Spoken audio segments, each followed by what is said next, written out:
Welcome to Shri Shri food. આજે આપણે બનાવીશું ગુજરાતી ટ્રેડિશનલ માવાવાળો મોહનથાળ. આ દાણેદાર એકદમ સોફ્ટ કેવી રીતે મોહનથાળ બનાવવો તેની રેસીપી કહીશ. આ મોહનથાળ આપણે બે રીતે બનાવી શકાય છે, એક તો માવો યુઝ કરીને અને એક માવા વગર પણ બનાવી શકાય છે. તો આજે આપણે માવાવાળો મોહનથાળ બનાવીશું. તો ચાલો બનાવવાની શરૂઆત કરીએ. તો તેના માટે ચણાનો લોટ લીધેલો છે, ખાંડ, ઘી, માવો, દૂધ, એલચી પાવડર, ચારોળી, ડ્રાયફ્રૂટ્સ અને કેસર.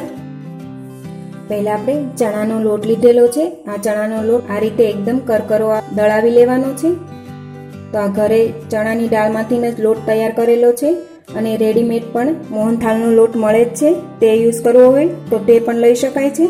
પહેલાં આપણે દૂધમાં ઘી નાખીશું. 2 ચમચી ઘી નાખીશું.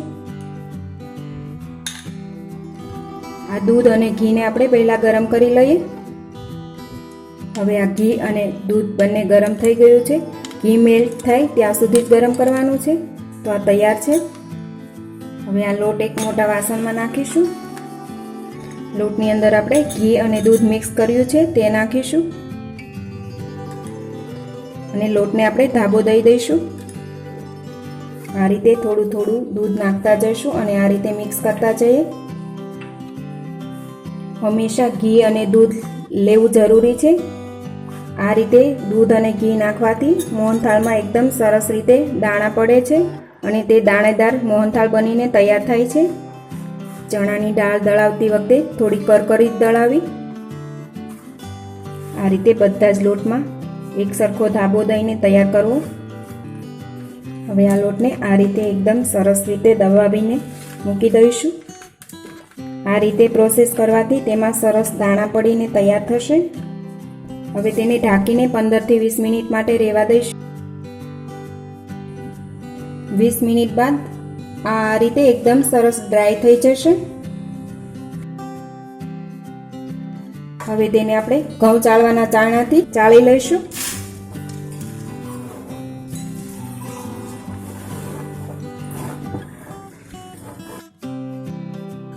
આ રીતે એકદમ દબાવીને તેને ચાળીને તૈયાર કરીશું, જેથી તેમાં એકદમ સરસ રીતે દાણા પડે. આ લોટ એકદમ સરસ રીતે ચડાઈને તૈયાર છે. હવે આપણે આ કેસર લીધેલું છે તેમાં ગરમ પાણી નાખીશું. 1 ચમચી ગરમ પાણી નાખી કેસરને પલાળી દઈએ, જેથી તેનો કલર એકદમ સરસ રીતે આવી જાય. સાઈડ પર મૂકી દઈશું. હવે લોટને આપણે શેકીને તૈયાર કરવાનો છે. હવે એક કઢાઈ લઈ તેમાં આપણે ઘી નાખીશું. અત્યારે આપણે 100 ગ્રામ જેટલું ઘી લીધેલું છે. ઘી ગરમ થાય ત્યાં સુધી રહેવા દઈએ.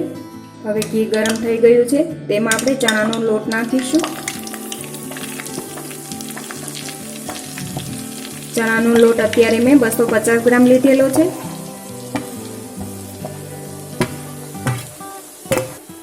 આ ચણાના લોટને આપણે એકદમ મીડિયમ ગેસ પર શેકીને તૈયાર કરવાનો છે.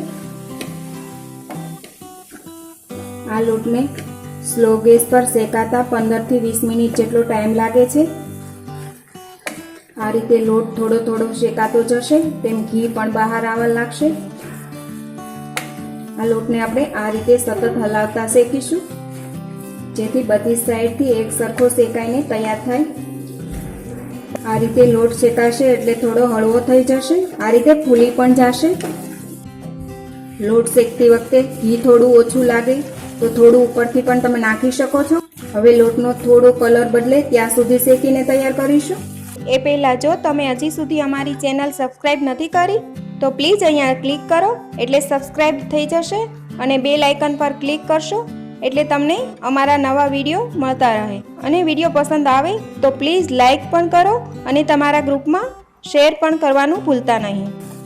લોટને આપણે 25 મિનિટ સુધી આ રીતે શેકીને તૈયાર કરી લીધેલો છે અને તે એકદમ સરસ રીતે શેકાઈ ગયો છે. હવે તેમાં માવો નાખીશું.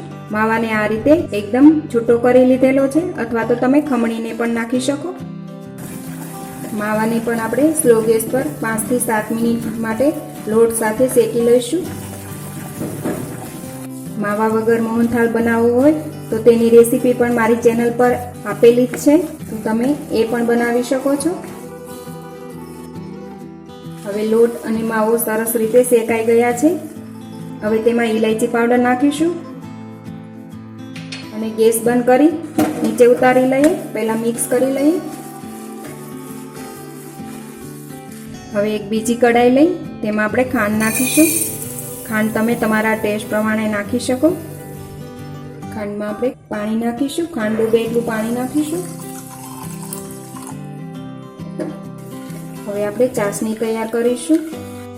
આ રીતે હલાવતા ખાંડ ઓગાળીને તૈયાર કરીએ. ત્યારબાદ તેની ચાસણી આવે ત્યાં સુધી રહેવા દઈશું. આની અંદર આપણે કેસરવાળું પાણી તૈયાર કર્યું છે તે નાખીશું. ચાસણી આપણે ચેક કરી લઈશું. આ ચાસણી આપણે એક તારની તૈયાર કરવાની છે. હવે આપણે આ ચાસણી તૈયાર છે. ગેસ બંધ કરી દઈએ. નીચે ઉતારી લઈએ. શેકેલા લોટને આપણે થોડો હલાવી લઈશું. હવે તેની અંદર આપણે બનાવેલી ચાસણી નાખીશું. બધું બરાબર મિક્સ કરી લઈએ. અત્યારે મેં ચાસણી નીચે ઉતારીને લોટમાં નાખેલી છે. તમે ગેસ બંધ કરીને ગેસ પર પણ નાખી શકો. હવે આ બધું જ એકદમ સરસ રીતે મિક્સ થઈ ગયું છે. તેને તમે ડીશમાં અથવા તો કોઈ પણ મોલ્ડમાં સ્પ્રેડ કરી શકો છો. તેને આપણે ઘી લગાવીને તૈયાર કરવાનું છે. ત્યારે મેં આ મોલ્ડ લીધેલું છે તેમાં નાખીશું. આટલું ઢીલું હોય ત્યારે જ આપણે નાખીશું. તેને મેં ઘી લગાવી તૈયાર રાખેલું છે. હવે તેના ઉપર ડ્રાયફ્રૂટ નાખીશું. આ રીતે ગરમ અને થોડું ઢીલું હોય ત્યારે જ ડ્રાયફ્રૂટ નાખીને તૈયાર કરીશું. બદામ, પિસ્તા, જે પણ તમને પસંદ હોય એ ડ્રાયફ્રૂટ તમે નાખી શકો છો. ચારોળી. આ મોહનથાળને હવે આપણે 2 થી 3 કલાક માટે આ જ રીતે ઠંડુ થવા દઈશું. હવે આપણું મોહનથાળ 2 થી 3 કલાક બાદ એકદમ સરસ રીતે ઠંડો થઈને તૈયાર છે. તેને કટ કરી લઈએ. જે રીતે પીસીસ ગમે એ રીતે કટ કરીને તૈયાર કરીશું. હવે આપણે ટ્રેડિશનલ દાણેદાર મોહનથાળ તૈયાર છે. તો આ તહેવાર પર તમે પણ આ રીતે મોહનથાળ જરૂરથી બનાવજો અને તમારા એક્સપિરિયન્સ શેર કરજો. તો ફરી મળીશું એક નવી રેસીપી સાથે.